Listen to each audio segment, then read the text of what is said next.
है, शाम को दूध वाला, बीच में कोई आता ही नहीं है। मेरे पिताजी मेरे घर आते हैं तो वो लोगों से कहते हैं, बड़े खुश होते हैं, कहते हैं यार ये आदमी ठीक है, इसके यहाँ 10 आदमी चाय पीते हैं, 20 आदमी खाना खाते हैं, 5 आदमी सोते रहते हैं, ये ठीक है। मैं जोशी जी से असहमत हूं जो कह रहे हैं कि पहले शिक्षा लाइए। शिक्षा तो लाइए, लेकिन हिंदुस्तान की दुनिया की जितनी समस्याएं हैं वो किसने पैदा करी? आइए, शिक्षित लिखते हैं, अशिक्षित लिखते हैं और समस्या लिखते हैं। आइए, पहली समस्या बेरोजगारी, किसने पैदा करी भाई? शिक्षित लोगों ने क्या अशिक्षित लोगों ने? शिक्षित लोगों ने। गांव में सबके पास रोजगार था, गांव में सब लोगों के पास कुछ ना कुछ काम था। लकड़ी वाले के पास लकड़ी का काम था, जूते वाले के पास जूते का काम था, लोहे वाले के पास लोहे का काम था। सब एक दूसरे को भोजन दे रहे थे, सब एक दूसरे को अन्न दे रहे थे, सबका काम चल रहा था। आपने सुना गांव में कोई भूखा मर गया? नहीं मरा। ये शिक्षित लोगों ने पैदा की। प्रदूषण किसने पैदा किया? गांव में प्रदूषण देखा कभी? किसने पैदा किया? शिक्षित लोगों ने। इससे क्या तय होता है कि शिक्षा आपको कार दे सकती है, लेकिन लर्निंग आपको संस्कार दे सकती है। आपको तय करना है कि बिना संस्कार की कार लेनी है कि संस्कार सहित कार लेनी है। अधिकतम पूरी लड़ाई बिना संस्कार की कार लेने की है।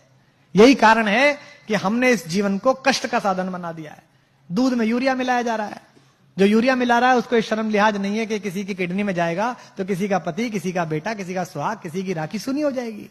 उसके खुद के घर में भी बेटी है, उसके खुद के घर में भी पुत्र है।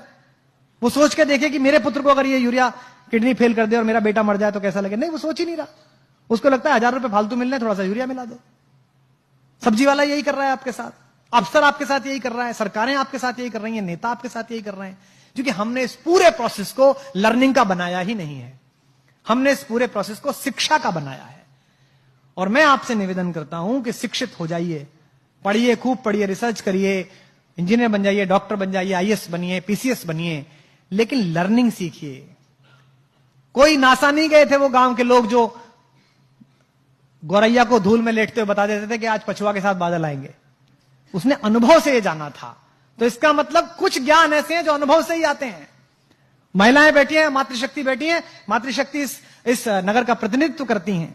लोग कहते हैं ना बच्चा पैदा हुआ, बच्चा पैदा नहीं हुआ, बच्चे के साथ एक और चीज पैदा हुई, मां पैदा हुई। उससे पहले वो भाभी थी, बेटी थी, बहन थी, मां नहीं थी। अब वो मां पैदा हुई है। मेरी पत्नी मेरी बेटी को डांटते हुए अक्सर कहती है, तू बनेगी ना मां तब पूछूंगी तुझसे। उसको लगता है खराब बात है। अरे ये सही बात है, क्योंकि उससे पहले वो सिर्फ बेटी थी, सिर्फ वो पत्नी थी, सिर्फ वो बहन थी। जिस बार पहली बार उस शिशु ने आकर किलकारी भरी, उस दिन मां को पता चला कि मां हूं, मेरा बोध क्या है, मुझे जगना इसके अनुसार है, मुझे सोना इसके अनुसार है, मुझे इसका सब काम करना है। उस दिन से उसका बोध पैदा हुआ।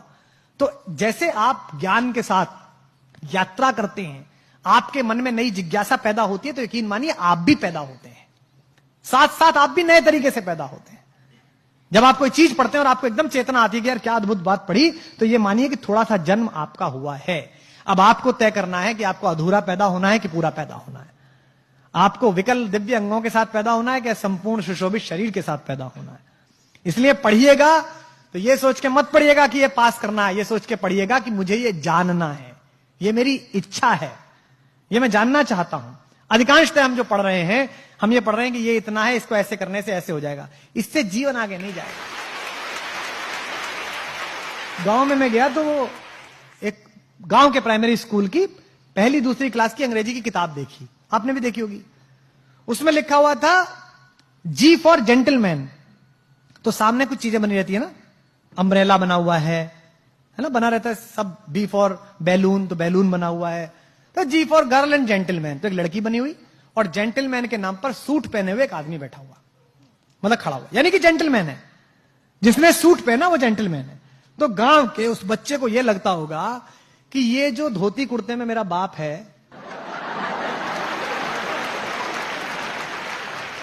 ये जो खेत में जाता है, गुरु ये जेंटलमैन नहीं है। जेंटलमैन कौन है? जेंटलमैन पीडब्ल्यूडी का वो चोर क्लर्क है जो सूट में आता है रोज सुबह सुबह।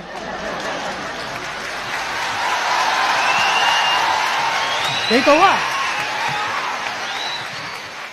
तो जेंटलमैन की परिभाषा क्या बनाई आपने? वस्त्र से बना दिया। आपने बच्चे के दिमाग में आरोपित कर दिया भाव कि जेंटलमैन होना मतलब कपड़े ऐसे पहनना। हमारी भी ब्रांड की टीम लोग कहते हैं कि ये क्या पहन लेते हो आप।